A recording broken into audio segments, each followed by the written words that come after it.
And we're back with another episode of the Lakers Fast Break podcast. It's Gerald Glassford coming right back at you here from Lakers Fast Break, Pop Culture Cosmos, where we cover the latest news and trends in pop culture each and every week, twice a week, wherever you get your podcasts. Of course, want to give a big shout out to everybody that's a member on our fabulous Lakers Fast Break rookie membership program, starting with Samir, JSJ, Kurt Affair, Darren, Sports Baby, Richard, Bloodhound, and Xbox. Truly appreciate you joining us. And you could become a member too and get those special shout outs, emojis, badges, and more just by going ahead and putting down $2.99 a month, just $2.99 a month to become a member today for the Lakers Fast Break.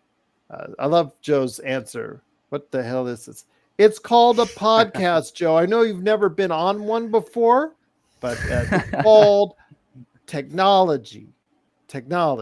So there you go, Joe. We'll get you in the speed of things. Yes, I know you're still back in the horse and buggy days, but yeah, it's okay. All right. But also as well, speaking of Joe, he is, of course, the guy behind SimBlades with Y.com, and also as well, of course, he's Ox1947 at LakersBall.com. Our good friends, Empire Jeff TV, John McCallion channel, Lakers in 5, Daniel Barry Sports Highlights, plus also as well the Lakerholics crew who could not agree on a time this weekend. Hopefully they'll be back next weekend. Lakerholics.com there. And then, of course, also as well, John Costa, whose channels we grace right now, Clutch Talk and Lakers Corner. He is always working hard to provide content for you out there, so please support him today. And speaking of supporting great channels and also great people like Stone Hansen at report_court as well, and the Legend 350, please go ahead and support all these great places, including my guest stuff today. Go ahead and make sure you do. And also, please, we're still trying to struggle to get over 1,800 subscribers, so it'd be great if you could subscribe today to get the latest notifications on when we go live on the air with the latest Lakers Fast Break podcast. Alan, the reason why Alan's asking for those in audio, why can't Joe ever ask a question nicely?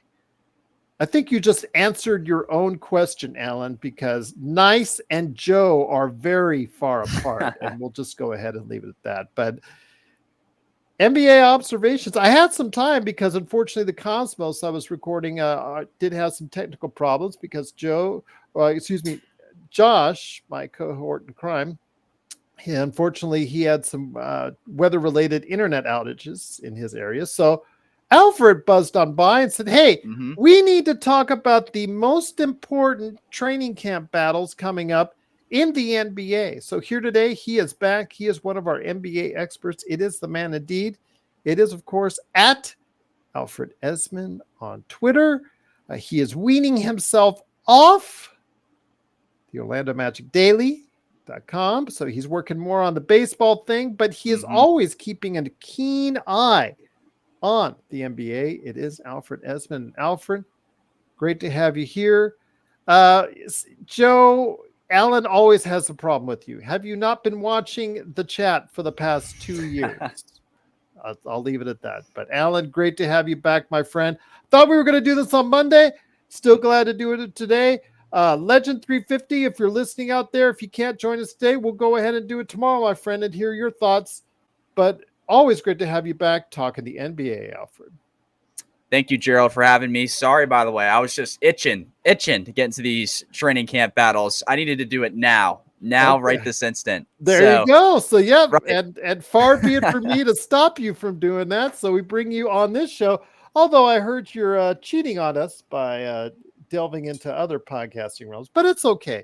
We know you need to get your face out there in front of the people. So yes, on all facets of the sports world. So it's okay. We'll allow you to do that just a little while longer. But my friend, always great to have you here. So it is training camp around the corner, coming up soon for a couple of the teams that are going abroad. They have to come into training camp a little bit sooner. So it is coming up around the corner now that it's September 15th, and National Heritage Day, National Heritage Month starts today. So wishing all of our Hispanic friends out there truly all the best here in the States. But that set aside, it's just a few days before training camp. The Lakers did officially sign Christian Coloco, or they've come to an agreement on it, still pending the NBA's fitness program to make sure that he's okay with his blood clots issue. But he did sign to a two-way deal with the Lakers. He's agreed to one, I should say.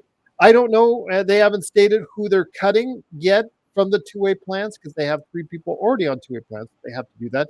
So in and of itself is a position battle for the Lakers. But we'll start off with the Lakers, my friend. Is there a position battle that you think needs to be focused on for the Lakers training camp coming up?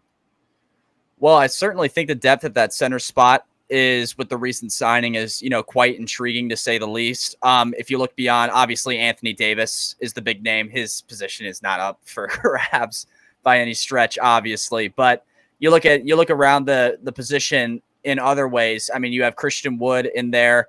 You could throw Rui Hachimura into the mix, Jackson Hayes, quite even.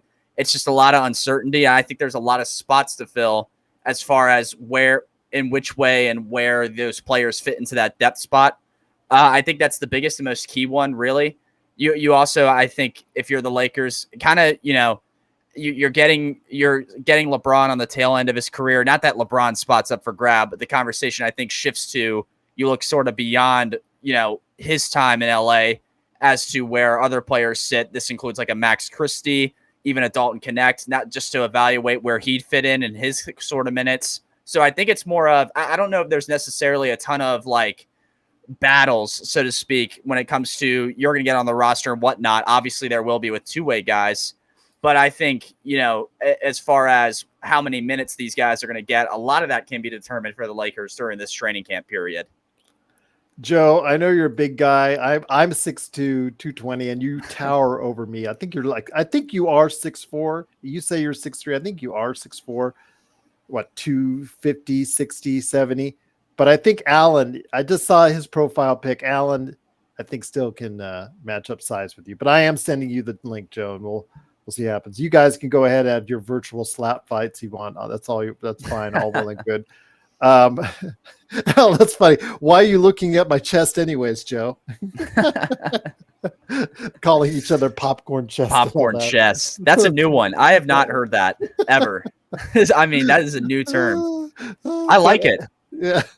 I will say, though, the one battle, or will it be a battle? Because the Lakers have so many depth issues, which I think a lot of people were praising the heavens that the fact that we got a Christian Coloco, who, again, as much as I thought he would be pretty decent coming out of the draft, has not hit his only year of doing it. It's his rookie year, mind you. So I don't want to go too much on the kid, but it wasn't too impressive to say the least. And he is a second-round draft choice. Let's just put things in perspective there. So we don't know what to expect because he is on a two-way deal right now. I don't know yet, and we'll let you know out there who is the one who gets waived off of that two-way deal from Armel Traore, Colin Castleton, and I think Hinson are the three two ways right there. So we'll see which one gets the axe here sooner rather than later, most likely. And we'll let you know. But again, it's all pending the NBA physical. But the depth issues are still a problem. And as I've said on this show, and I know you've heard me, after you get past number 5, the depth issues for the Lakers seems like it goes down like a crater. It's like the Grand Canyon as far as where the depth issues go and the uncertainty therein. I think what it comes down to is who is going to get the minutes off the bench as far as that backup shooting guard or small forward. They could play realistically with each other, but I have a feeling there is going to be a competition between Max Christie and Dalton Connect. That to me is probably the most interesting battle right now. The starting lineup, for better or for worse, I think for worse, because I think Rui and also Austin Reeves should be reserves, but they don't. Who could take their place right now? No one. So you're really stuck between a rock and a hard place there. So I really think the most intriguing battle is for minutes between Max Christie and Dalton Connect. I do too. I mean, you obviously you just gave Max Christie a healthy lump sum of money and you had a great player in Dalton Connect in the draft kind of fall into your lap as he fell based on where his draft stock was going into it. So you have two guys where you got them in different ways, but you got them in ways where it seems like you're committed to them, or you feel like you got a steal out of the other. Committed, I mean Max Christie, a steal in Dalton Connect. I think, maybe, again, the key with Dalton Connect is defense, and I'll extend that to Max Christie as well. I think defensively, when they do their defensive stuff in training camp, that could be a big telling for what Reddick wants to do with those two as far as their minutes go. I think that's the way I at least would look at it. If you could get good enough defense out of Max Christie, I'll leave it to the chat, you, Gerald, and Joe, on whether you think you can get that or not. But if you can get that out of him, then you could see him take a good enough amount of minutes, the second unit, if you will, off the bench amount of minutes. And then even, I don't know as far as, room for Dalton Connect, but he could get that too if his defense is good enough. So I think defensively, evaluating those two guys will be big in telling who gets the most amount of minutes between the two, or just how many minutes they get flat out. Once again, it is Alfred Ezman, at Alfred Ezman on Twitter, talking about the most interesting training camp battles right here on the NBA Observations. One of the more interesting rotation plays for me when I looked at it and I studied it, to me, is in New York. Getting in Bridges. They're set as far as the number of quality wings, the quality players. They have a good rotation.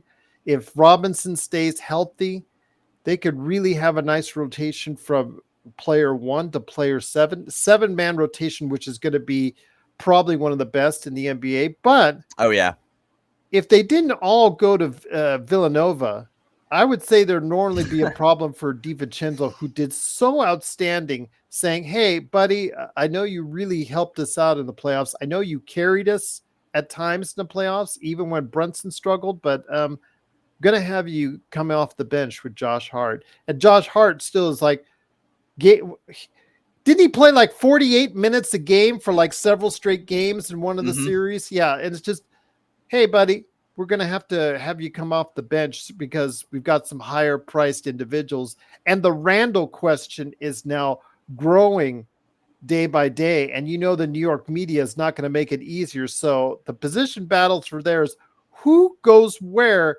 and how the minutes are laid out, especially with the way Tom Thibodeau plays his guys.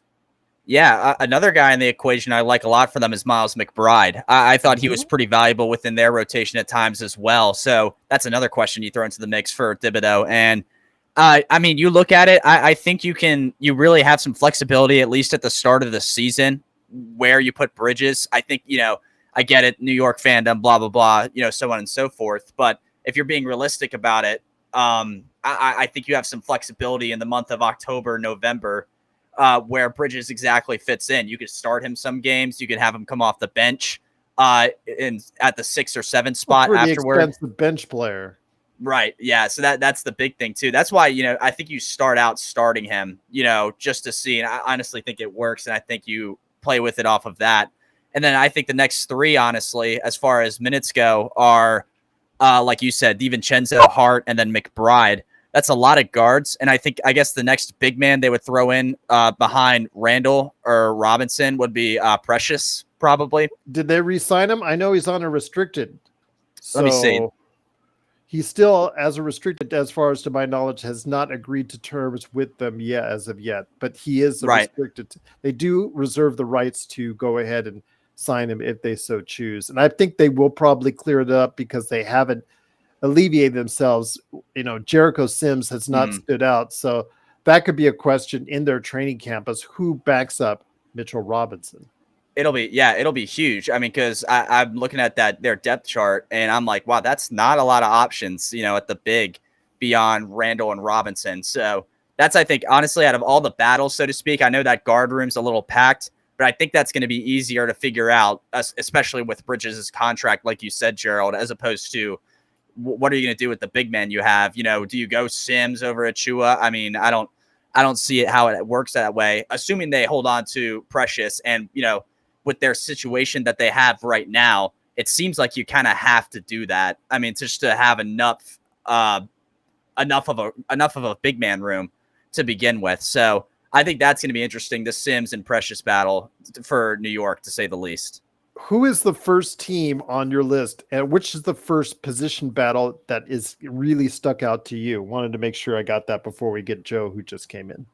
Yeah. One of the teams when I was looking into this, just because, outside of Orlando, I don't really have a good idea of who does what, was the Clippers. We talked about it during our off-season stuff when Legend was with us as well. They have, their hands tied and are chained in the tank like Houdini when it comes to the situation with their team and the trade they made with SGA and stuff. So it's key to see who exactly they could throw in beyond, the starting lineup they have. Obviously, I think you have the initial depth is guys like Chris Dunn, Norman Powell, Batum, Mo Bamba. They brought in Kai Jones, which I guess for what it's worth is slightly a little intriguing just because you need, depth beyond just the second unit that you have. Kai Jones was a slashing athletic tall guard that, was delivering crazy dunks and whatnot left and right. He skipped a year of playing in the NBA, so that's the major concern he has. But, obviously that's, the Clippers trying to bring people in to evaluate who they are. The other name I saw, Kevon Harris, not familiar to anyone watching this probably. Is Primo still on that team? I believe. Let me see. Because I don't see him. Okay, so I don't see him. They let him go. So all right. Yes. Or he might be on the G League team for them or whatnot. So okay. Right. That's what I was. Right. I was going to mention too. The other name, Kevon Harris, was a very good G Leaguer with the Ulsa-Cola Magic. He even got some playing time in the NBA a little bit when the Magic were hurt and they needed guys to come in and whatnot. So that's another guard, to throw into the mix. I have to mention, too, Cam Christie. Max Christie's brother, by the way, everybody, if you didn't know. He, is also in that room, so you got to see where he's at. He's a very good college player for what it's worth, in my opinion. So it's worthwhile to look at him. I think there's battles left and right on this Clippers team when you go beyond the second unit of depth they have. And, it's a second unit that's not necessarily strong. With the likes of Batum, Bamba, and Dunn. But you really just kind of have to start getting creative based on where they're at as a team. So that's the thing I looked at with them. Joe is here. Joe Sorrell, aka Ox1947 at LakersBall.com. Plus also as well, he is the mastermind behind Simblades, SimBladesWithAY.com. Joe, the topic is the most interesting NBA position battles in training camp upcoming. What sticks out to you for the Lakers? I just posed out there between who will get the main backup minutes between Christie and Connect. Did you have a Lakers one in mind or somewhere else? It was, intriguing you or piquing your interest.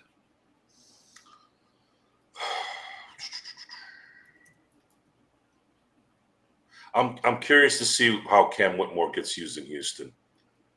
Very smart, very good. I think they're going to start pushing a little bit now because Houston's been playing the lottery game and using the rebuild moniker long enough. I think now this year is going to be the year where they're like, look, we need to start getting some playoff appearances. And I'm wondering, I want to see what young player on that team is going to emerge. You have the Van Fleets there. You have, you can call Dylan Brooks a veteran leader there if you want.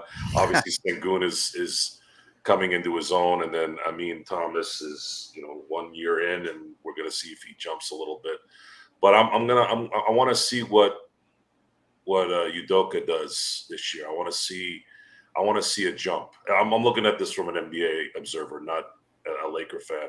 I want to see where they go, and of course, Steven Adams being an issue with his injuries, he is going into a last year's contract. Maybe he might summon some strength to where he can play an almost full season and contribute. And because when he is healthy, he's a big contributor. So that's Jalen Green, because remember they haven't committed yet to Jalen Green and Sengun on long-term contracts. And I'm pretty confident they're gonna commit to at least Sengun.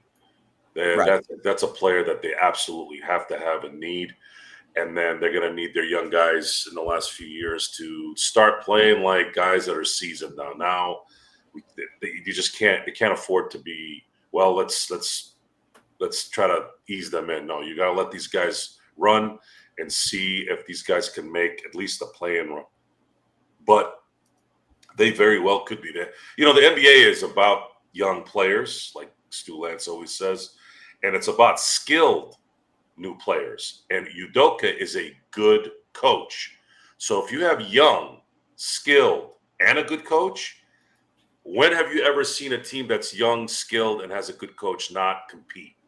I don't know. I don't remember any teams like that. And I know it's a rarity, but I don't remember teams that don't play well when they have those three elements. So I think Houston, the only thing that could stop it is injuries, obviously, but I always base all my observations on a team that's not injured, because you can't just go, well, someone's going to get injured in December and then someone's going to get injured in January. Can't do that, even if it's something that happens all the time. But Houston is definitely a team I'm going to be watching. And I will say this, it does have a little bit of a Laker thing to it as well, because if those guys play very well, it's just another team the Lakers have to watch out for and compete against for those last probably playoff spots.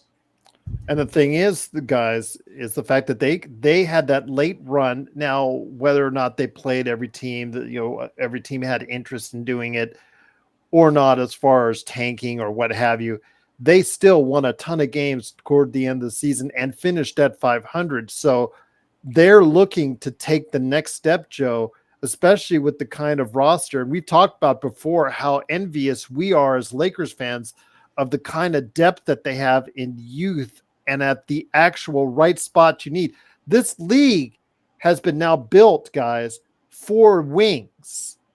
And in doing so, it looks like Houston has a pretty good plan. Whether or not any of these guys break out into superstar status is still yet to remain to be seen, Alfred. But yeah, your thoughts on what Joe was saying about Houston. But I really think that at least they're giving themselves a good shot to compete with all that depth they have at the 2 and the 3. Yeah, and we haven't even mentioned Reed Shepherd yet. And I think he's a very interesting part of this Cam Whitmore thing happening, because it's almost like, you guys are so high on him. I'm high on him too. He shot lights out. I saw him in person, League. Alfred. Right. He cover your ears. He really burned Dalton Connect on the defensive end. So yeah. And I mean, you look at, I saw him too. I told you this too. I saw him Kentucky, Tennessee, same thing. I mean, the same thing happened there.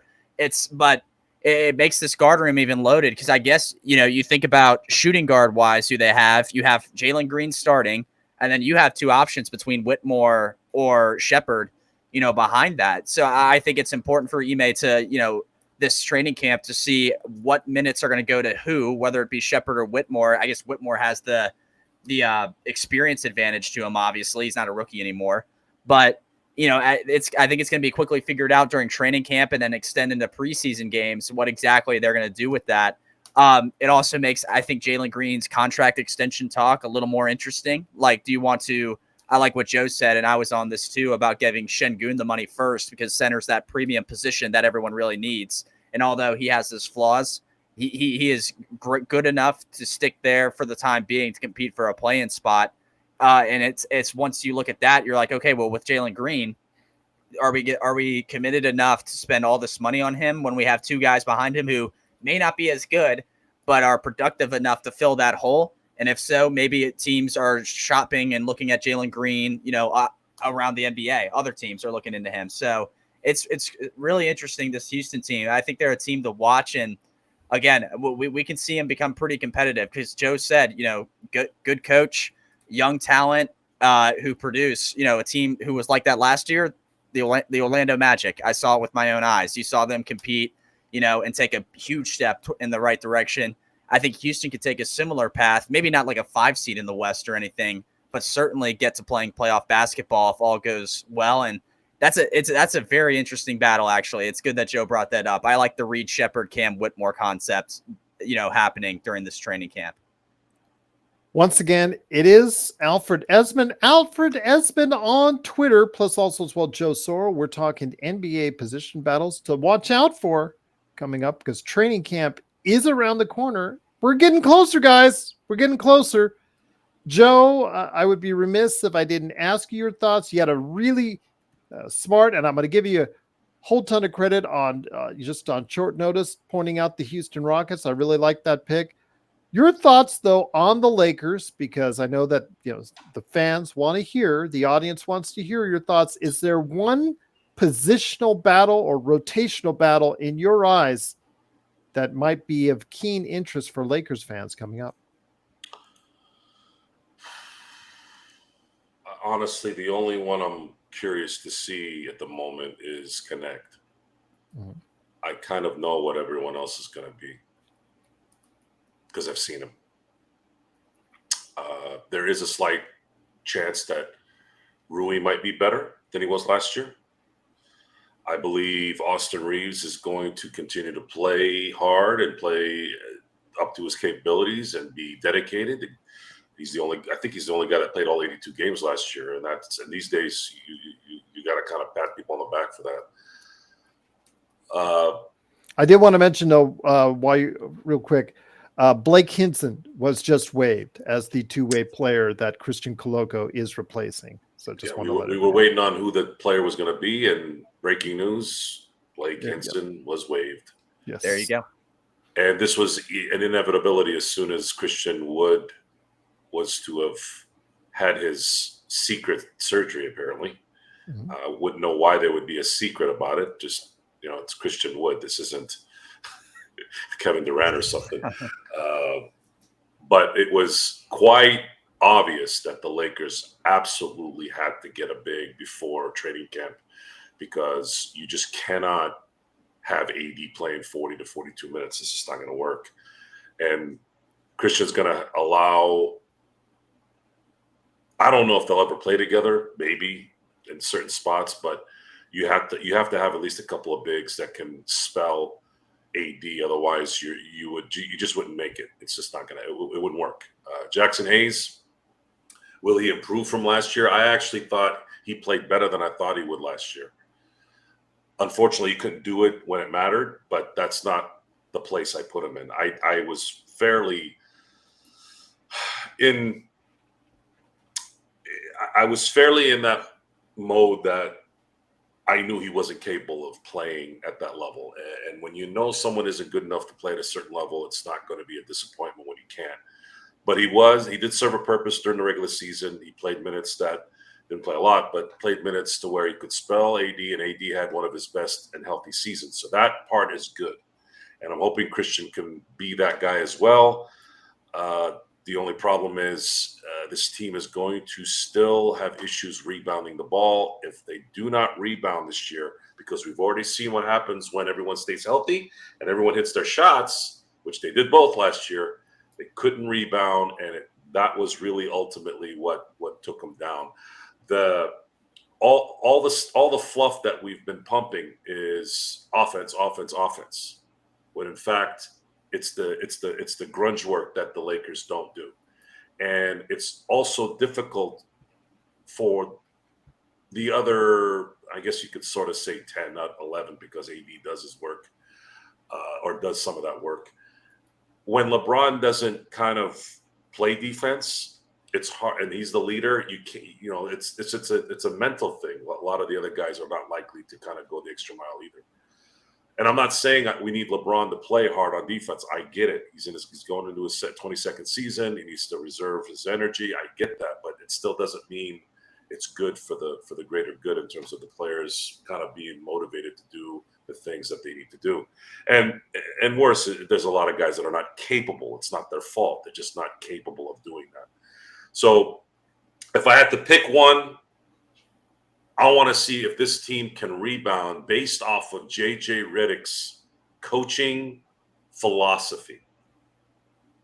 If I have to guess on what that would be, is this team capable of guarding players like they do and still have enough energy to watch the ball?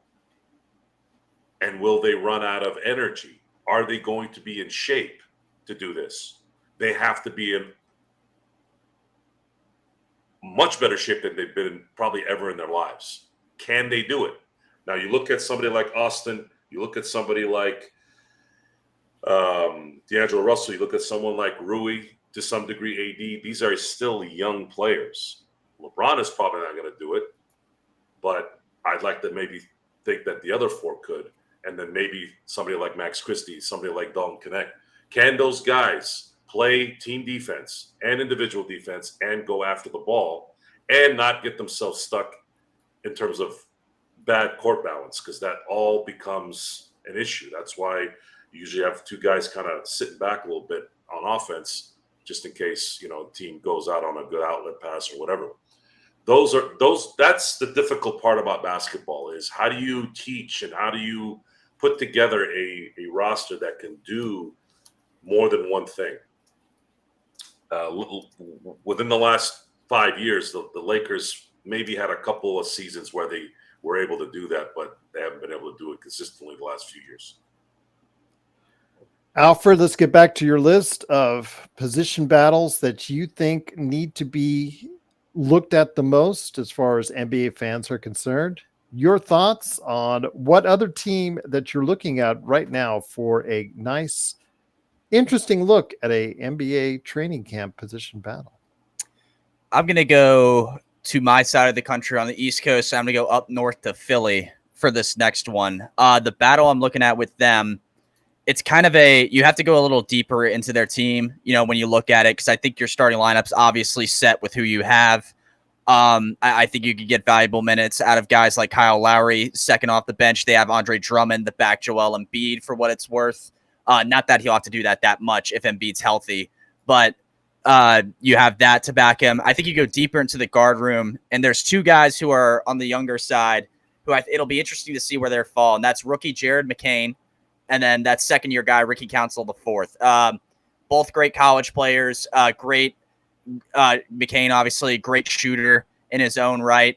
You look at Ricky Council, sound on defense, so I think how Jared McCain is on defense will be key, to where he gets put based on what Ricky Council can do. Ricky Council was right around 9 minutes a game, was I thought pretty sound on defense from what I heard from a lot of people. He didn't really shoot a ton. I don't think he was, a guy when Philly brought him off the bench that looked to hit a bunch of shots and stuff like that. I think they looked elsewhere like that, like an Eric Gordon who they have coming off the bench at a guard.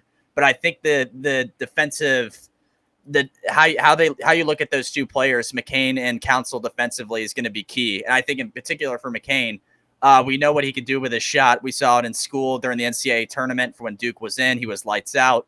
I think really for McCain, it's defensively how he fits into this 76ers team that's going to determine where he is rotationally, to say the least. Once again, it is Joe Soro, the guy behind Ox1947 at LakersBall.com, and of course, Simblade, SimbladesWorldwide.com, and Alfred Ezman on Twitter. I think a training camp battle or training camp rotation that you might need to focus on, Joe, I want to hear your thoughts on this, is in Miami, as far as how much stock, especially with what we saw in Dallas, as far as how they did with their rookie center, how much will Khalil Ware play early on? Do you pair him up with Bam? And is, Jimmy Butler going to be a key as far as him being traded or staying on the Miami Heat this season, Joe? Well, Khalil Ware, I think, game can play with Bam. And again, you're in Miami. Spoelstra's a very good coach, and the Miami culture is intoxicating for young, talented players. They seem to thrive over there. They get a good idea of how they're supposed to play because the man on top demands it. And the Jimmy Butler situation is interesting. Jimmy Butler's the kind of talent right now that a team that's kind of on the cusp, whether it's, I would say more maybe could be a title team with him, just making that acquisition.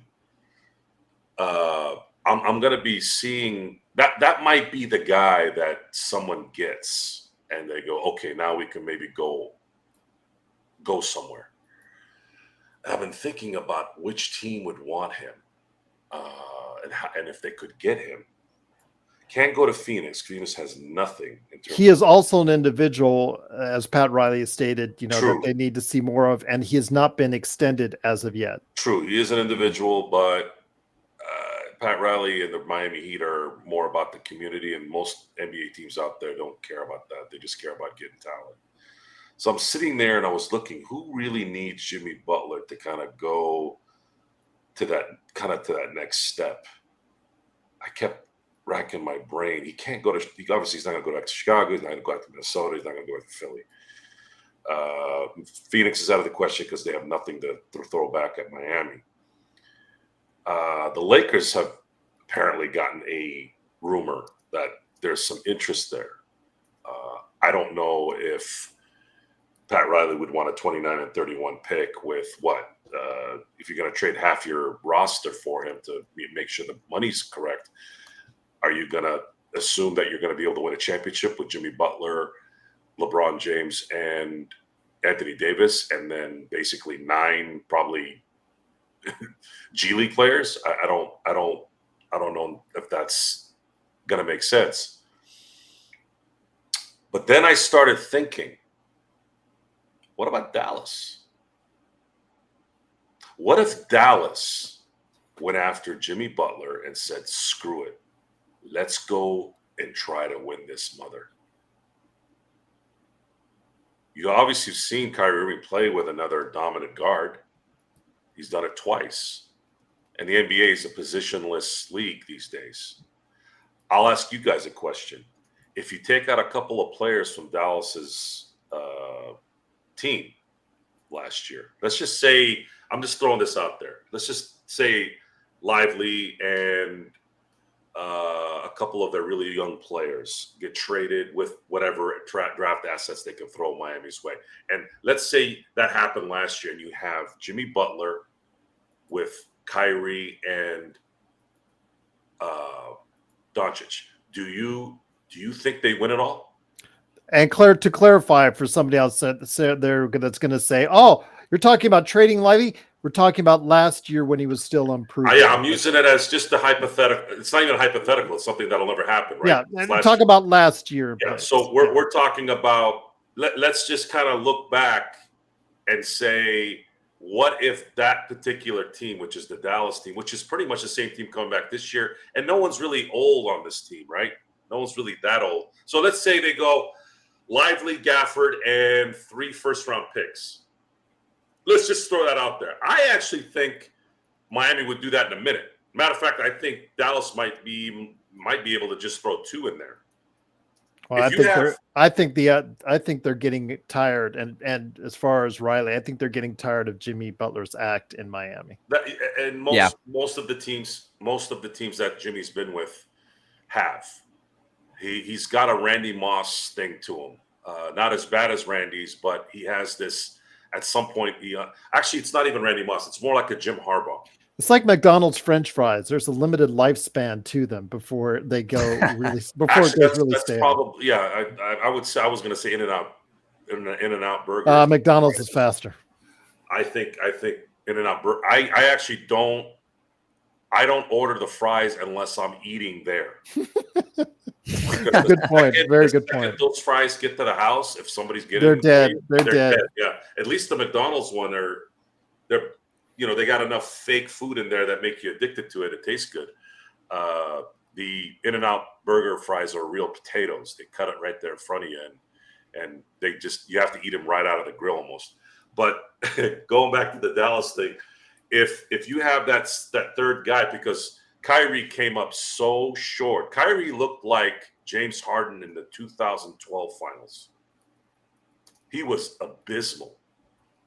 It was so bad when I was watching him play. I didn't even know he was playing sometimes.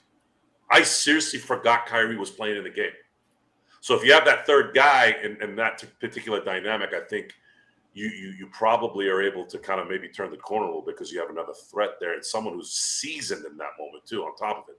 So I would say Jimmy Butler and Dallas is something that I would look at. Is it likely?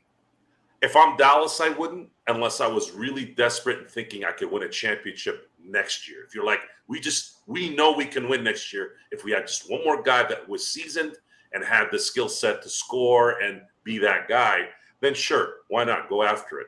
But if they want to build something with Lively and Gafford and Washington and Doncic, and Kyrie, I think still has another 3-4 years left in him.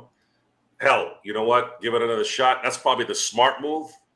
But I don't know where else Jimmy could go where someone would really need him. It would be a desperate move or something where you'd have to have some immediate return, and the immediate return would be winning it all. Well, I saw in the chat Orlando as a possibility, and I thought that wasn't too bad. Orlando with Jimmy. I'm sorry, I wouldn't. They need offense there in Orlando. They do, but the problem I think with that, or what I would find with that, is you brought in KCP, so your guard is set. You already play Paolo and Franz off of the wings, and you're kind of it would just get crowded. I feel like unless you make Paolo the 5. No, I don't. I think he has to. Yeah, sorry. Zion may be the 5 in New Orleans, so everybody might be going smaller 5s. Bad face there, but the reason I make it is, I mean, Paolo at this point in time is the scorer in Orlando. I don't think it's a good idea to put him at the 5 to do that. It's an intriguing idea, but I just don't think. I think it would get too crowded, and the starting lineup would look weird. Okay. I think there's better options for it. I would say about the Dallas thing that Joe said. I think it makes them, a really big contender in the West. In fact, I think they can get out of the West into the finals with that fairly easily. They can knock off a young Minnesota team still, a young OKC team still. I think those would be good series, but I think they could knock them off potentially still. My one thing, if you do the trade you said, and Joe, I knew you just kind of like threw this out to the wind, but it was the Gafford Lively 3 first-rounders. Would you have to play Maxey at the center then? Probably going forward. Yeah. And that I think is where you'd find trouble against, watch out for Frank if he listens to this. It's a terrible trade. It's a terrible trade. And I don't think they would demand 3. I think Pat would take 2. It would be a terrible trade unless Dallas wins in 2025. Right. It would be we got to get it now, because I don't know where Doncic's mind is right now. I don't know if he's going to turn into a Darren Williams. Darren Williams looked like the best, or at least a top 2 point guard for like 6 years. And that guy was going to the Hall of Fame probably if he had played 2 or 3 more years like that. And then all of a sudden he just dropped. And looking and reading about Luka's habits, if you will, who's to say that he might not be that guy? It happens in the NBA. Guys drop off. And you might want to, you might not want to hedge your bets. You might want to throw it all in and see if you can get another championship. Right. I think they overplayed last year and got to the finals and then got smoked when it because I don't think they really technically belonged there. But they would have a chance to win it all next year if, let's say, Jimmy's healthy, because he's going to be motivated. And I think a lot of the reasons why he's kind of acting up right now is because he knows that Miami isn't really competing. He knows they don't have a chance to win it all. And that tends to kind of create this. I think that's where a lot of this kind of deviant behavior comes from too. So in Dallas, I don't think he'd have that. He would know that, hey, this team is going to compete, and they can compete for a title, and this is where we're at. Once again, it is, of course, Joe Soro, Alfred Ezman, and me, Gerald Glassford. Thanks again for watching this thing. Please like and subscribe if you haven't already to go ahead and get the latest notifications right here at the Lakers Fast Break. So, Alfred, what other team do you have on your list of teams with interesting position battles? Well, I saw, who was it? Easy bring them up in the chat, and we talked about them for a brief second. I would be remiss if I didn't mention them while I was on here. It's going to be the Orlando Magic for just a sec. The big key, you bring in Kentavious Caldwell-Pope, your lineup of Jalen Suggs, KCP, Franz Wagner, Paolo, and Wendell Carter, pretty much set in place at this point in time. You go to the second unit, and I think you have a lot of questions with the initial guards you could throw out there. The three in the group I consider in this are Cole Anthony, Gary Harris, and Anthony Black. You got some of Anthony Black a year ago when the team was unhealthy. He looked like his shot started coming around. You know you're going to get solid defense out of him. That's pretty much for every player on Orlando. You're going to get solid defense out of them. You know, and you saw what he can do. You have a seasoned veteran in Gary Harris, whose shot is on at times, but sometimes it's not as much. I'm not the biggest Gary Harris fan as much, but that's just another name to throw out there. And then you have Cole Anthony, who seemingly is the sixth man of this team for the time being. You're going to get, good guard play out of him. You trust him to take the ball up and down the floor. So I think it's going to be interesting for Jamal Mosley. Black coming on. Right. Then it's all of a sudden it's like, what are you going to do? Because he's a lottery pick. So it's like, you got to find a way where he can fit. So Jamal Mosley. Two that are just sitting back there on the bench. Or is Silva 3? Or was still Silva a little bit down? He was a little bit down the road. Okay, but you have two that you haven't played as of yet. Right. So that's the interesting part in that is I think you really, if you look at it as a full second unit compared to the starting lineup, you can go Anthony and then Black. So Cole Anthony and then Anthony Black, just to clarify. Tristan Da Silva, Jonathan Isaac, I think you'd have to take off the bench in the second unit just because he's a defensive monster when it's like small increment amount of minutes. And then you go beyond that, you can do Mo Wagner, who I love to death. I think he's a great bench player as well. But that's the interesting part, I think, for Jamal Mosley is going to be those three guards I mentioned initially and how they'll fit in. Because you also have another guard. They signed Corey Joseph for what it's worth. That's like another guard to add to the depth and the rotation of your squad. So the guard room, once again, it's not as crowded because you got Fultz out of the equation and Joe Ingles, but it's still just a little packed. So you kind of need to look at what you have there, and in particular with those three guards I mentioned beyond Suggs and KCP in Orlando. So funny that he just got signed now or within the past 24 hours. Was it Fultz or no? Is he still a free agent out there? Let me look to make sure. I think he might still be a free agent because Okoro just got signed to the contract. But who are you talking? Who are you talking about? Markelle Fultz, from a number one pick to nobody wants. Unsigned.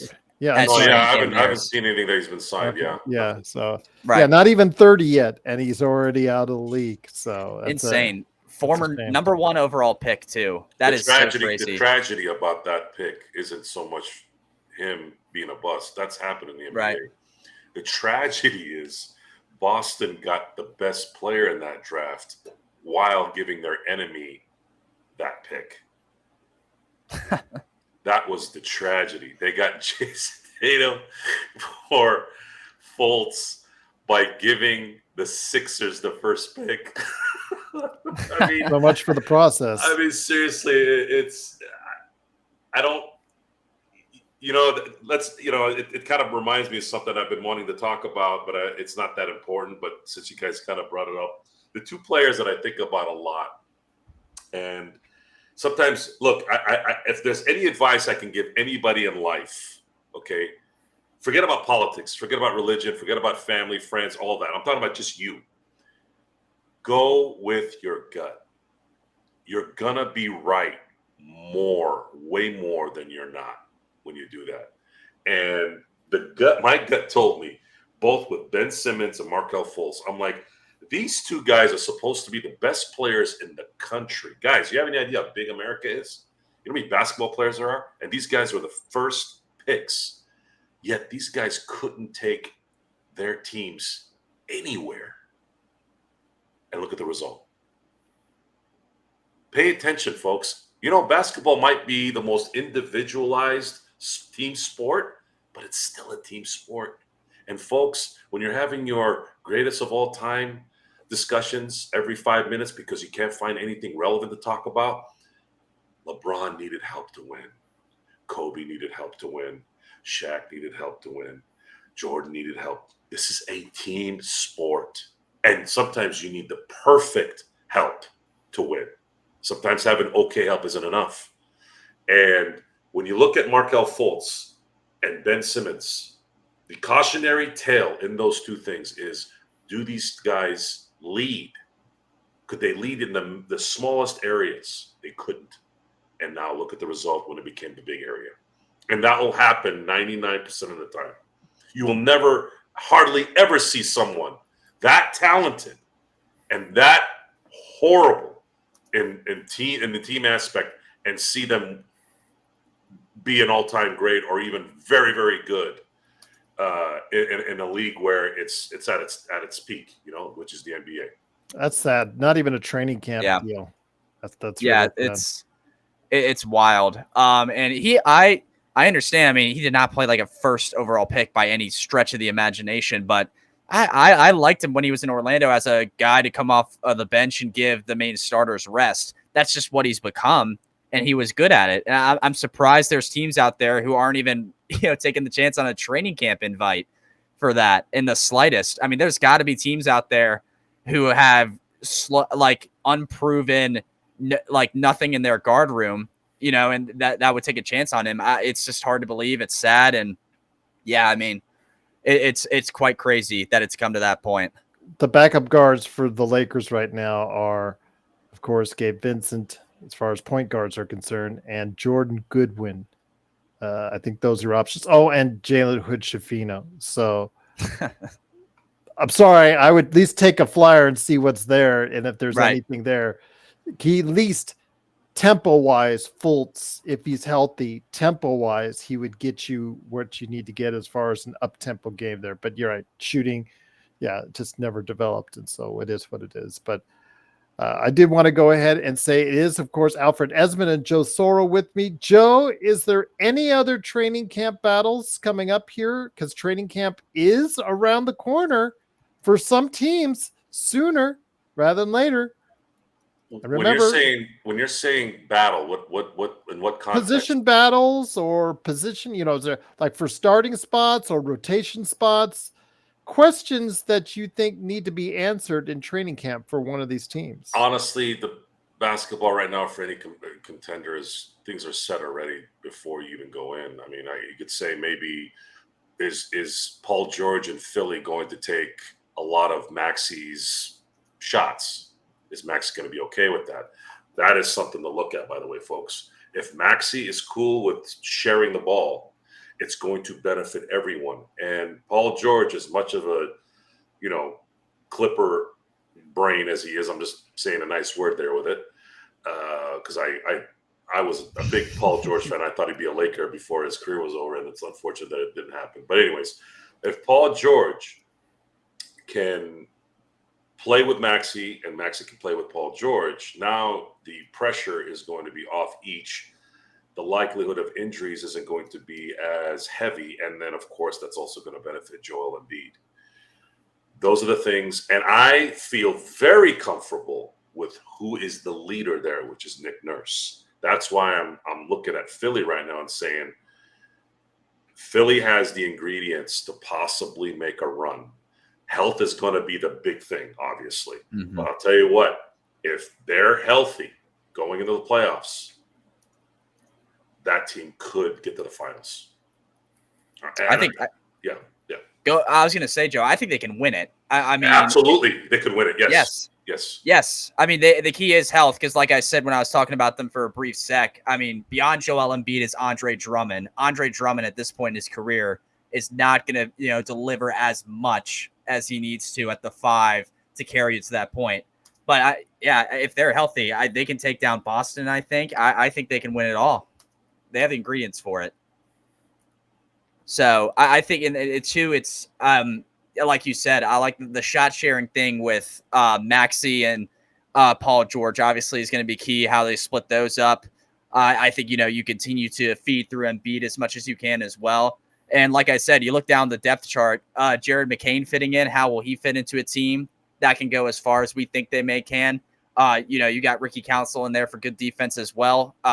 It's interesting to see what Eric Gordon can do. You have KJ Martin off the bench as well. They're an interesting team to look at. And I think I think if there's any team where health is, crucial, it's Philly. We saw that last year with what happened toward the end, and it kind of derailed anything they had and any chance of anybody really taking down Boston in the East, in my honest opinion. So it's just, that's going to be key going forward. And I like what you said. I think they can win it all flat out if they stay healthy. I'm not worried about Embiid during the regular season, guys. It's what is he like going into the playoffs? That's the thing, because each and every playoffs, he's already broken down, gets hurt, physically unable to meet up to the standards needed in the playoffs. He'll give you like one spectacular game, then just like look like he's exhausted and can't even make it through the other games, which is part of the reason why Philly didn't make it any further in the playoffs last season. So how Embiid is dealt with during the course of the season and how physically ready to play at the end of the season, I think is going to be a key for them, Joe. Yeah, a lot of the reasons why he is tired at the end of the year is because he has to shoulder a lot of the scoring load. And someone like Paul George will allow him not to have to expend that much energy. I'm curious to see, and I'm going to guess he's going to probably play ball here. If I'm Nick Nurse, he's probably sitting Embiid down or set with him already. Again, this is completely hypothetical. I'm just saying this is a story. I'm sitting down with him and I'm saying, Joel, you've come up tired and injured the last few years, and you haven't yet gotten to an Eastern Conference final. We have some money, and we want to go get Paul George. Cool. He's, Joel Embiid's probably like, hell yeah, let's do it. And if I'm Nick Nurse right after that, I'm like, well, Joel, if we do this, it's not likely you're ever going to win another MVP. Are you okay with that? Because we need you at the end, and this guy will help you do that. And of course, Maxey would be right next to Joel, because that's how you're supposed to do it, folks. These guys are your two guys. They're your pillars. And they should be at least communicated with when you're bringing in someone like Paul George. And maybe for all we know, those guys were, campaigning with them, But that's how I would explain the story. And if those guys are on board, and every team is always based off of injury anyways, right? So that's just par for the course. But man, if Maxey and Embiid understand their roles at this point, and you have a very, very good coach in Nick Nurse, I don't see how these guys aren't going to be scary. And the way the NBA is right now, it's very difficult to repeat, not just because things are starting to spread out, because certain people are leaving. That's part of it. But the NBA, this is still funny to me. The NBA players were complaining about too many games, and the NBA accommodated them with adding more games. Which I think is hilarious, because it's been 82 games for how many years now? It's been a while. I have to check that, actually. That's a good decades, question. I think is the term. 82 games has been for quite a while in the league. So it's not like they just did this yesterday. Like, for instance, the NFL, 16 games, which is now, I know it's now more, but 16 games, it's been in NFL for years and 16, years. I do know when they went 16 in the NFL. It was 1978. So that's decades. The same thing with the NBA. It's been decades since they've gone to an 82 game season. I'll check that, guys. While you guys ask the next question to Alfred, I'll look at that. Sounds good. Once again, it is Alfred Ezman and Joe Soro. It is me, Gerald Glassford. Thanks so much again for listening. If you have not yet liked and subscribed, please do so. Leave a comment below. You guys on our last video left a ton of comments, which I'm greatly appreciative of, which always helps out the algorithm right here at the Lakers Fast Break. But Alfred, I think a team that you may have not put on your comments, I have to look back at it, but they have a different reason for some position battles, and that is in Portland. Because they've got talent there, but they've also don't want to win. They want to tank. Right. So what do you do in trying to develop a Donovan Clingan when you should be starting him, but you can't because you got a DeAndre Ayton and a Time Lord right there with him? So what do you do about that? And people want to trade for Williams, but they're not sure about Williams' knees. You talk about the guard situation and the wings. Are you going to commit to Henderson and Simons? Do they all fit with each other? Are they too small?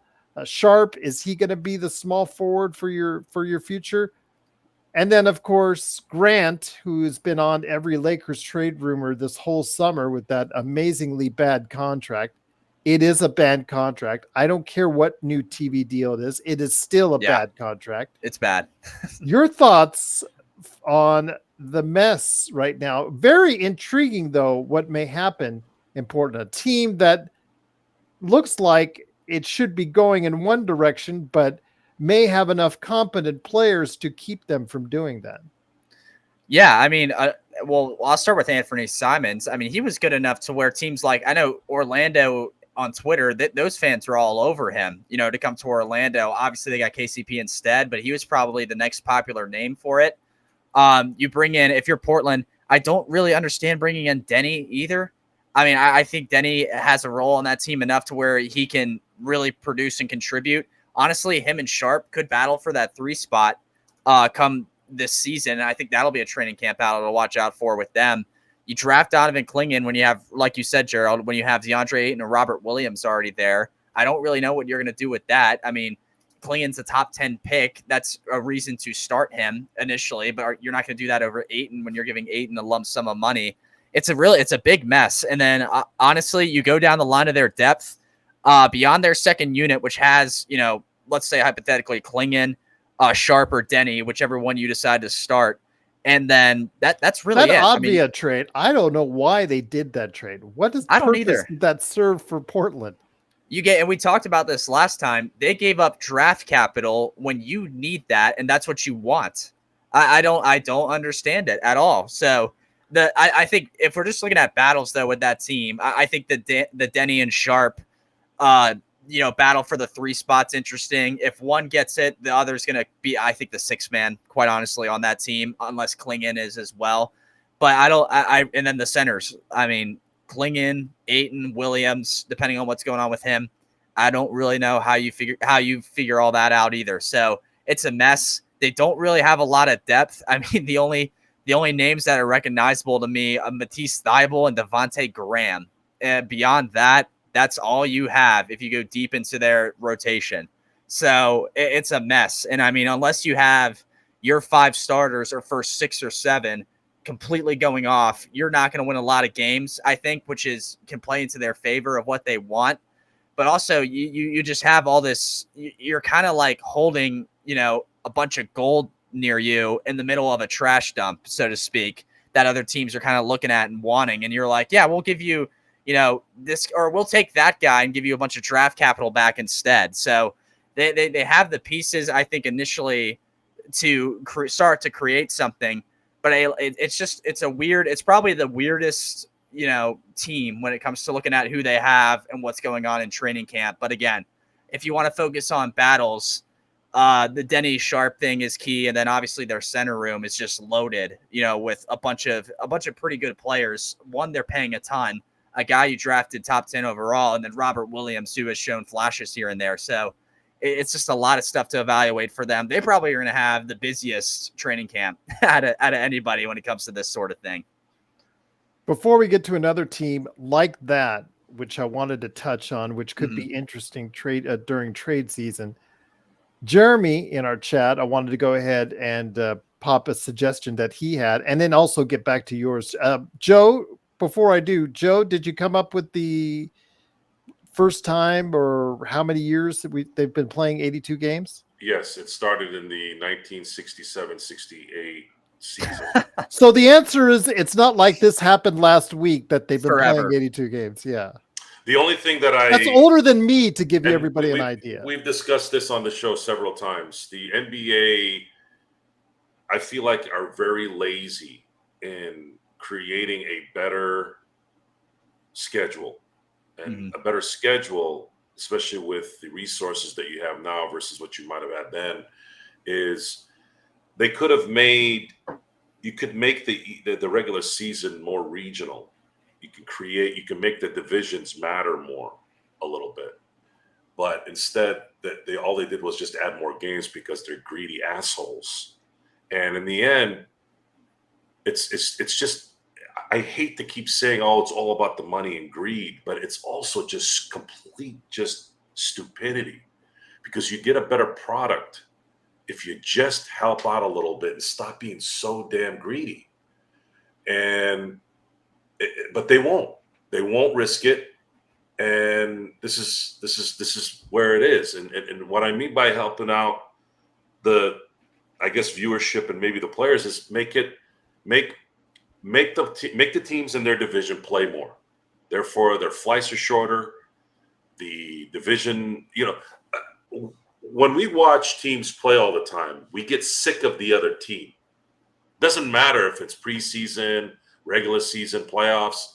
You build a disdain when you keep seeing the same team. Just like when they talk about when they play during the training camps, they're like, "Oh, we've been playing against each other for 10 games. We're tired. We want to go play somebody else." It's the same thing here. So imagine playing Phoenix 6 or 8 times a year, and you got guys like Devin Booker who have a punchable face, and you have Bradley Beal who's never there. Like it creates that tension, and then you're allowing, let's say, the Lakers. I'm just using the Lakers as an example here. You're letting them just fly. It's a puddle jump in terms of flight. You're not flying from LA to Milwaukee late at night. It's all kind of local, and that takes a toll on you. Going on a back-to-back, having to fly to Milwaukee. Again, I'm basing this off the pansy-ass league and how they've gotten paid more money than anybody that's ever been paid in the history of sports, yet they're still crying and whining about being tired, right? Okay, indulge us. Just keep it at 82 games because we don't want the records to be compromised. But play more regional. Make the divisions matter. And get rid of the stupid tournaments and the stupid play-ins. I mean, I don't know. I don't know why they didn't go that route, but maybe they just don't care. Maybe they just want more games. And more money. Yeah. I think they get more money in the long run. See, people don't want to work at making the money the right way. They just want to get it quick and go. And I'm like sitting to myself, I'm like, most of these guys are all in their 60s, 70s, and 80s. Like, where are you going to go with this money? Where? Were you going to take it to purgatory or hell, which is probably where you're going? Where are you going to take this money? How about helping the league?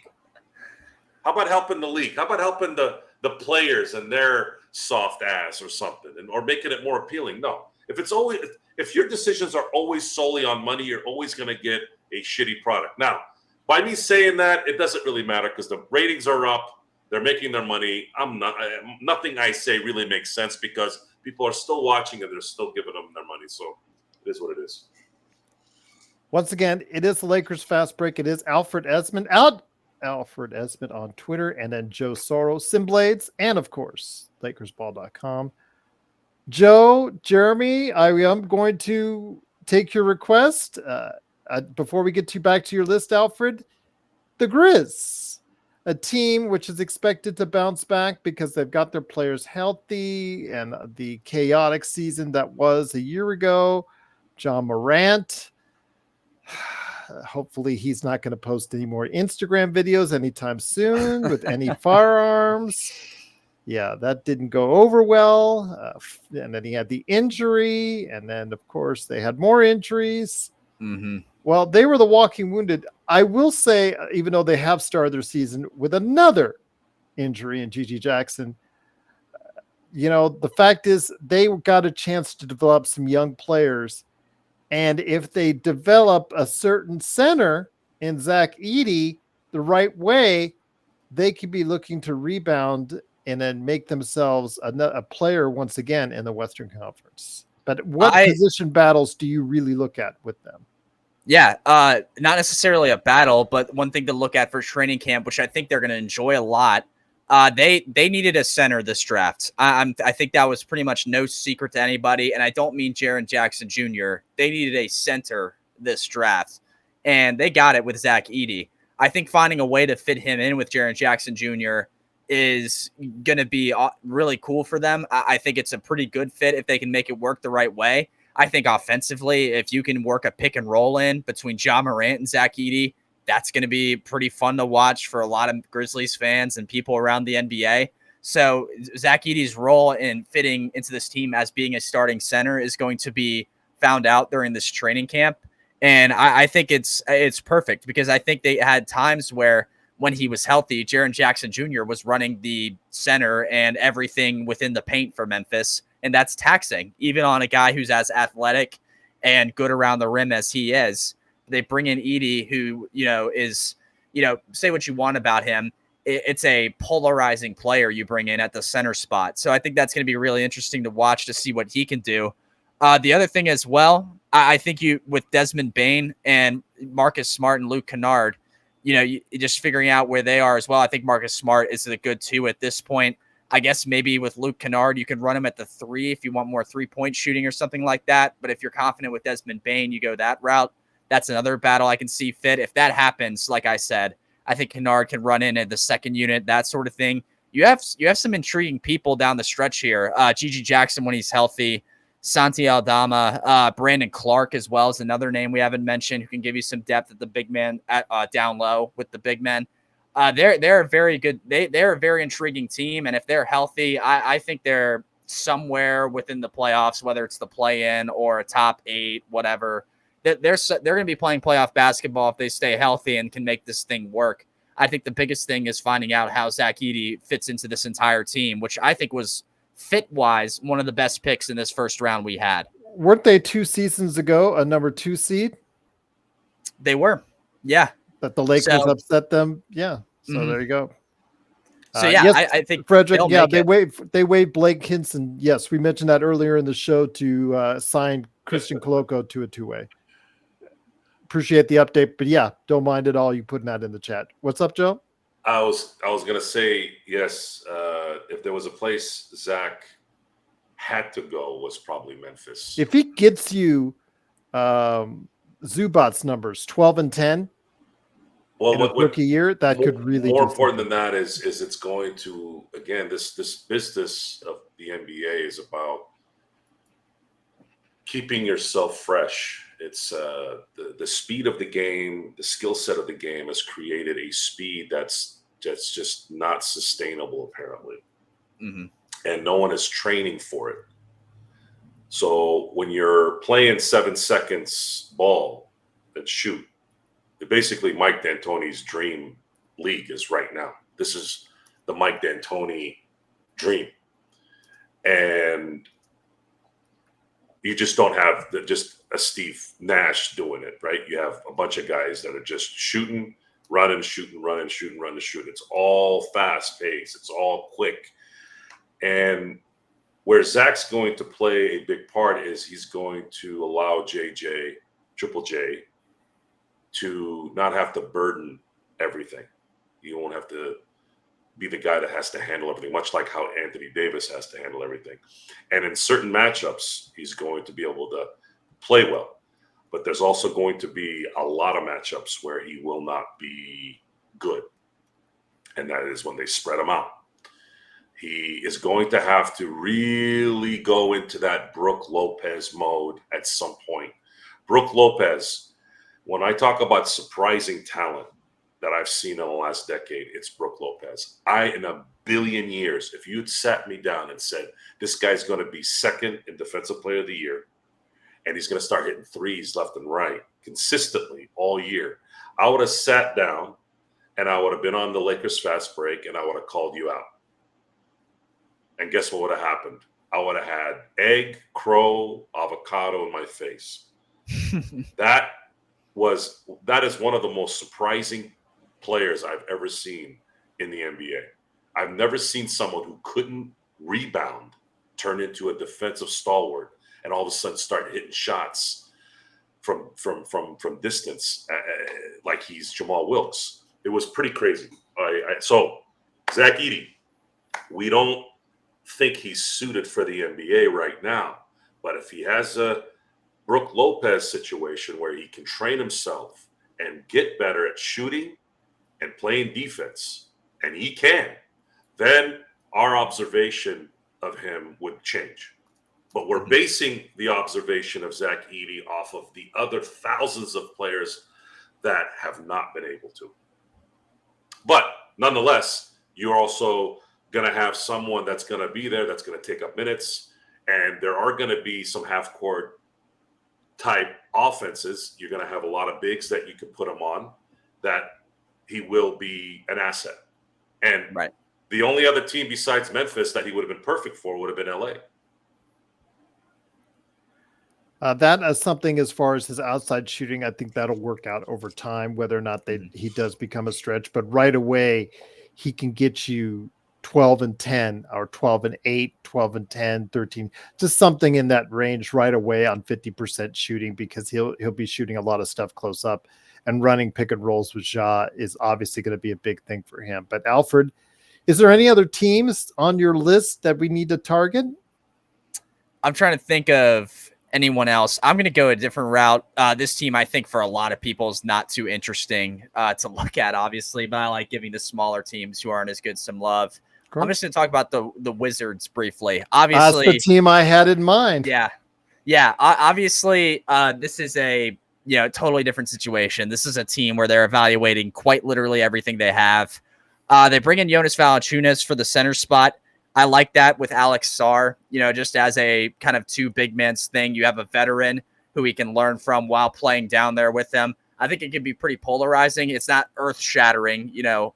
And that's something I'll ask you and Joe, because I got a letter on that earlier today from Rodell saying that Joe and I were crazy for thinking that Jonas Valanciunas will be yielding or fetching a first round draft pick come trade time. So your thoughts, Alfred?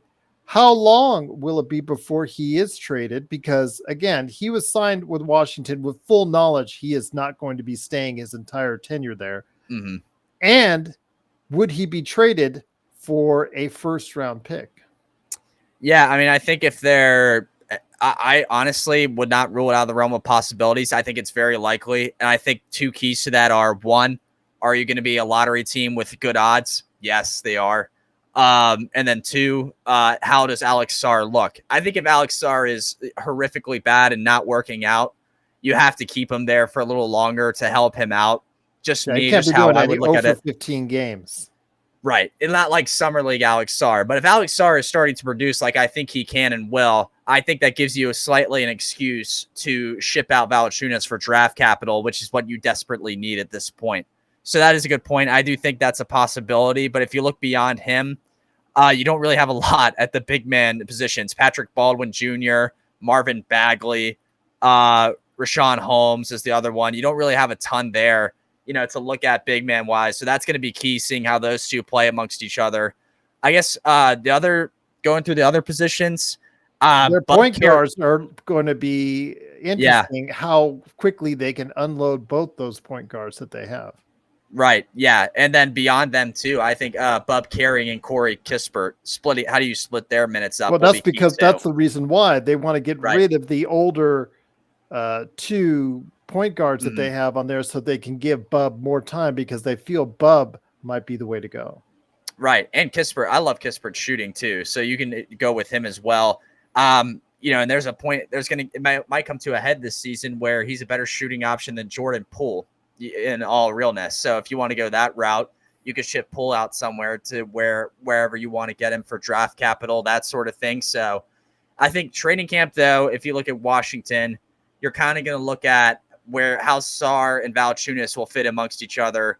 I think the minutes initially, when you have Brogdon and Poole there, along with Kispert and Bub behind them, is going to be key to see what they can do or where they actually end up.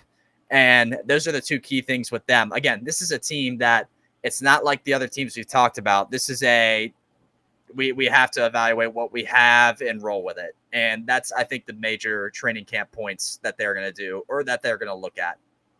Joe, any thoughts on the Washington Wizards? Alfred and I were on the same wavelength. Again, for me, it was because we got that nasty letter from Rodell saying that Jonas Valanciunas will not yield a first-round draft pick in a trade. That doesn't matter where in the first round, just will not.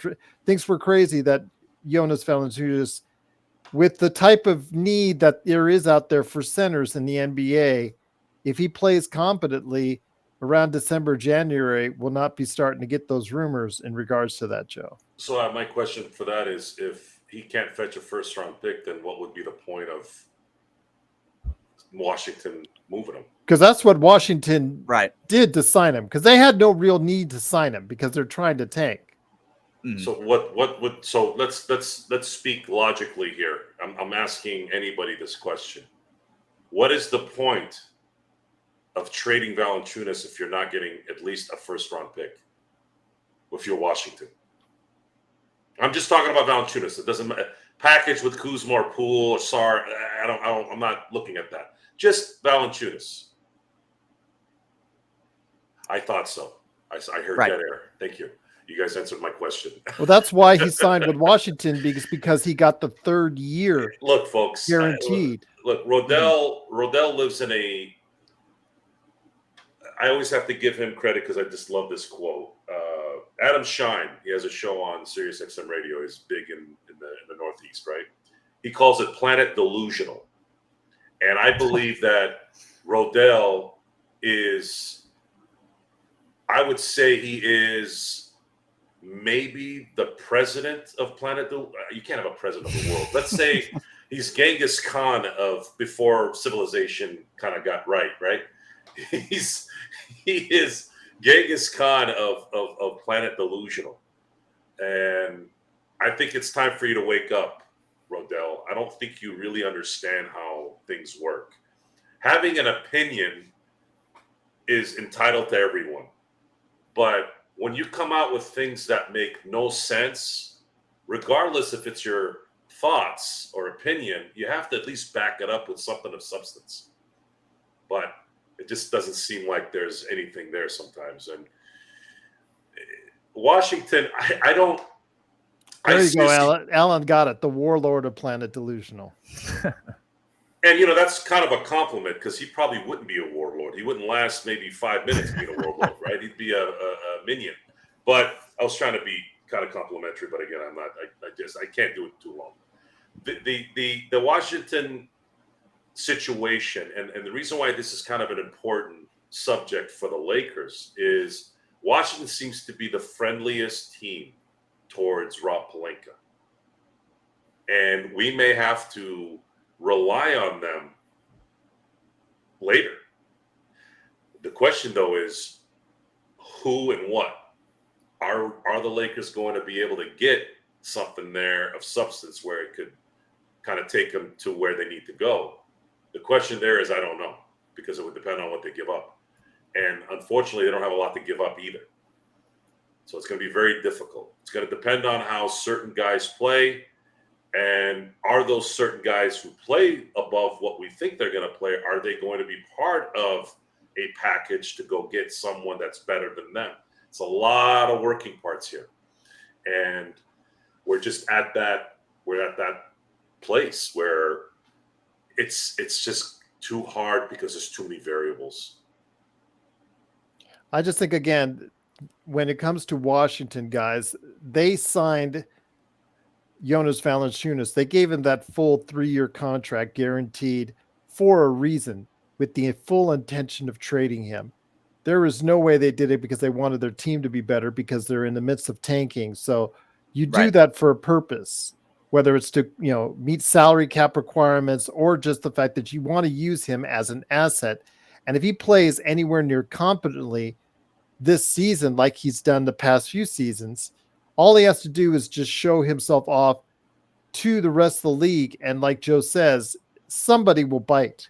Somebody will bite if needed. Injuries will happen. And if he stays healthy and upright, December, January, he will be out there and he'll be a name that's tossed around and bandied a bit. So Washington is obviously one that we're going to take a look at. And then, of course, all the youth on that roster in Washington. How are these guys going to get a chance to play with Bilal? Getting a chance, needing a chance to play. He needs to develop his game. He could be something, but we don't know yet. And of course, like you mentioned with Sar is going to need some burn too. So Sar's development early on will be a key on how soon they can go ahead and start thinking about dealing Jonas Valanciunas, but we'll see. But Alfred or Joe, I'll hit it up with you, Joe. Any other team that have positional battles that you think might be interesting this training camp? Honestly, I haven't, other than the teams we've talked about, there isn't much that I can. This is probably one of the off seasons where I haven't been able to really look at everything. I've been so maybe distraught by the Lakers situation. I haven't been wanting to look at anything else. I have a good memory on things. I do pay attention to a few things here and there. Of course, when we're doing a show, you have to prepare. A lot of people don't know that, but even when you're coming impromptu, again, I was taught by a very good mentor. His name is John Chalesnik. Used to work for ESPN. Runs a great company right now that helps young broadcasters get jobs all across the country. And one of the things he taught me in the few years I learned under his teaching is Joe, you always have to be prepared for what might come up. That means you could prepare for a show, and then Tom Brady might tear up his knee, which happened in 2008. And now you're talking about Tom Brady's knee. Before, you were about to talk about that particular week, which was week 1. But then Tom Brady takes precedent because he's Tom Brady. And it's no different than, coming on the show today, which I didn't know you guys were going to come on, and not be really prepared, but you're also prepared because you prepare for these moments that it might be impromptu. And again, it does help that I have a memory to it. Sports is easy for me. Sports sticks in my head. I don't have to watch football, every single football game, to really know certain things. I'll see sometimes a highlight. Sometimes I'll see a game for about 5 or 10 minutes and I'll already kind of know what's going on. M-Easy is talking about Hood Schifino versus Bronny. Are we talking about South Bay Lakers position battle or the Los Angeles Lakers? I'm not quite sure because that sounds to me more like South Let's throw Bay them a bone. Let's throw them a bone here, okay? JHS will kill Bronny. That's what Jeremy says. The only issue with that statement, Jeremy, is JHS can barely stand, let alone kill anybody. So coming off of back surgery, and he couldn't shoot, and he couldn't defend last year. If you're talking about a healthy JHS, which I think won't happen for another year, back surgeries, folks, I've never had them, but anyone that I've talked to, those things destroy you. And the fact that he's young, maybe that might help him heal quicker. I don't know. But JHS is a bust in the NBA, but he's still better than Bronny. And they can't waive Bronny because they signed him to a 3+1 guaranteed contract. So they would have to eat the contract even if they waived and stretched out for years on end. So and they'd have to eat whatever Clutch feeds down Ginny's mouth. Yeah. Wow. For doing that. Be that as it may, Alfred, any other teams before we head on out? I'm going to see if I can get Legend to come on tomorrow, and maybe we can do this more because I know he'll have some teams in mind. But any other position battles of interest to you before we head on out, my friend? No, I think we got into a bunch. I'll let you and Legend, break down a few new ones too, along with mine, just for tomorrow's sake and stuff. I just thought of this because Joe, you were talking about Brook Lopez and how much of a surprise he was for you. He was so surprising. He's actually the all-time leading scorer in Nets history. I don't know if a lot of people know that, but that's a tidbit I was looking at while I was looking at Brook Lopez stuff. So I'll leave the audience with that today as the last little tidbit. Milwaukee was one that was mentioned early on in the chat. Milwaukee. Okay. Yeah. I'm trying to think with them. Well, I think they kind of were let down a little because of last season. They obviously are a team that looks to contend at the top of the East with having Giannis and whatnot, obviously. And looking at them and their battles, I guess if I go down the list here, you have your starting lineup pretty much set. I guess Pat Connaughton, DeLone Wright, Gary Trent. I don't know how you'd look at that for depth at your guard spot. You look down the list. I think Bobby Portis is your big man off the bench, the first one, obviously. They have Taurean Prince in the mix, so that's going to be key as well. Beauchamp, Marjon Beauchamp's another one out there. I think you could do Beauchamp at the guard spot, possibly a 3, although I don't know for sure. ESPN has Taurean Prince starting, so I guess that 3 spot might. Here we go. Yeah, I know. That was on this show. Oops. That is probably not the words you want to say. Taurean Prince starting. Alan, Go ahead, I- Alan. I cut the wrong wire there, Yes. defusing the bomb, There but you go. they have him there. So I guess that's the. Well, I'll just say this. It's so funny Okay. because yesterday I did my daughter asked me to do one of those tiling things. You grade from A to F certain things, and we did like MCU, we did like Lord of the Rings. Do the Lakers roster last year, Gerald. And it's so funny because the problem is they had 2 A's and then everything else spaced itself out until you got to the F's and the ones that should be somewhere else. And it was just so funny because there was so many bad players on that team. And Prince, had he been just a reserve, Alfred, I don't think would have gotten the kind of heat that he would have gotten. But because Ham's insistence on starting him for so many games, really, it just had left us Lakers fans with a bad taste in our mouths. I think he's still a rotational player in the league, and obviously he shot 38%, but he is not suited to start anymore in the NBA. No, so actually, I'll take a lot of what I said back. I think that's well. Alan Said he's he's good with Prince now as long as he isn't on my team. So there you go. Okay, thank goodness. But I mean, if the Bucks really want him at the 3 to start the year, that's fine. I think you have to look at other options, though. I don't know if you do. I don't know how you'd feel about this, Gerald. A Lillard, Middleton, Portis, Giannis, Lopez starting lineup. I think that kind of changes the way they play a little bit, especially with Dame Lillard and Middleton. But just beyond that, I mean, you can't. I don't think you can go too small either with Gary Trent at that spot. So that's going to be interesting how they handle the 3 position. I think will be the biggest thing with Milwaukee with the addition of Prince. Okay. Well, as a 10th man, Alan, I don't think he would be that bad. I think you could do worse than man. Yes, he has a reserve. That always sounds funny. That's funny. I said as a reserve, Alan. I didn't say start him. Definitely don't want him starting again in the NBA. So yeah, if Milwaukee does start him, that would probably not. I could just hear Milwaukee fans for the entire season groaning there about Doc Rivers, but again, not our problem anymore. But it is the Lakers fast break. Alfred, it's always great to have you on. Joe, obviously, as well. Tomorrow, I'm going to see if I can line up Legend 350, and maybe Joe can stop by as well tomorrow as we continue our intriguing position battles and rotational battles throughout the league. But Alfred, please give everybody, yes, Easy. We didn't even mention in Houston as far as Smith Jr., Thompson. We were glowing about Cam Whitmore, which I know Rodell hates us doing so, but oh well. We like Cam Whitmore a lot here on the show because we thought he should have been on our team. But the whole lineup in Houston, because I said before, it's got so many options. Will 1 or 2 players take that next step? That's the question with Houston. But any last thoughts, or where can people find you before they head on out? Yeah, so as you guys know, I've kind of moved on from fan-sided at this point. I'm currently part-time college baseball writing for a good amount of money now, which is nice, for World Baseball Network. That's the website. They also do MLB news. They actually cover international leagues. So the Japanese league, Korean leagues, which are really popular. And actually those games are really cool. You should watch one just to see how they treat it. It's pretty insane how they treat it over there. Caribbean leagues as well.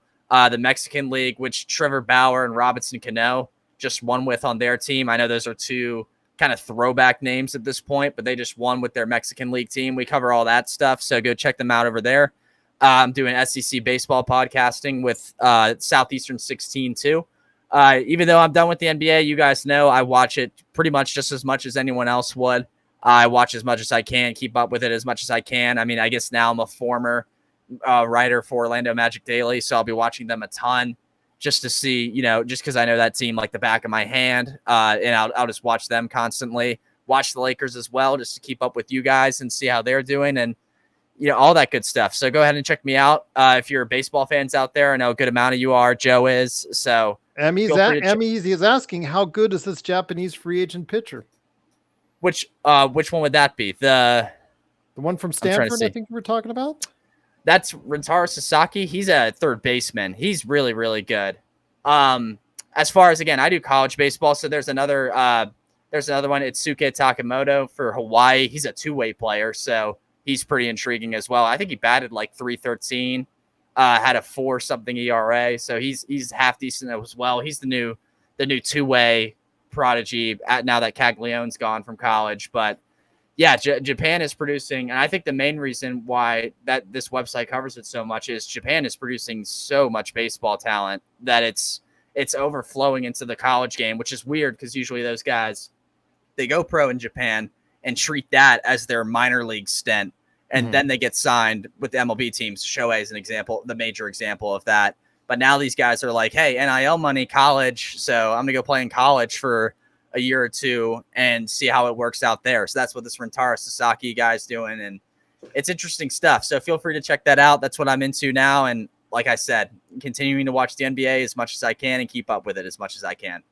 Great job as always, my friend. And Joe, appreciate on short notice you stopping by. Any last thoughts, Joe, before we head on out?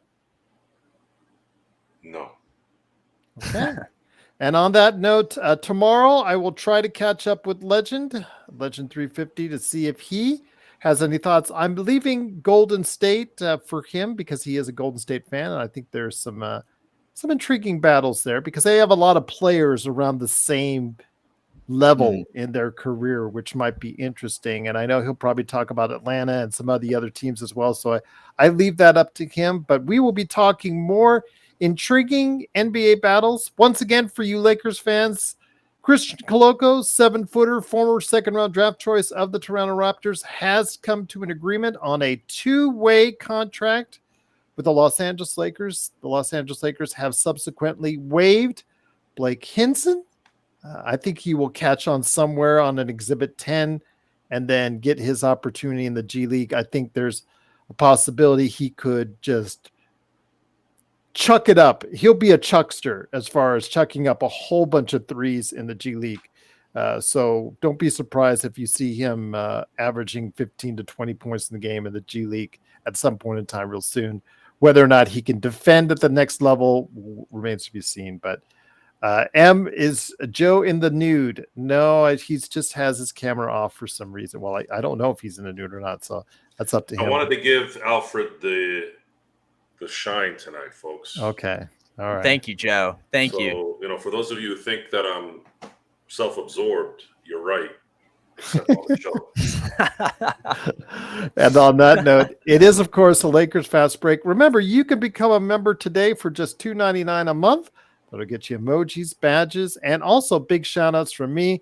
Once again, I want to make sure we give a big shout out to our awesome members that are out there. Truly appreciate you doing so. It is, of course, Samir, JSJ, Kurt, Darren, Sports Baby, Richard, Bloodhound, and Xbox. If you want to become a member, it's just $2.99 a month. And of course, please like and subscribe to get the latest notifications on when we go live on the air with the latest Lakers Fast Break podcast.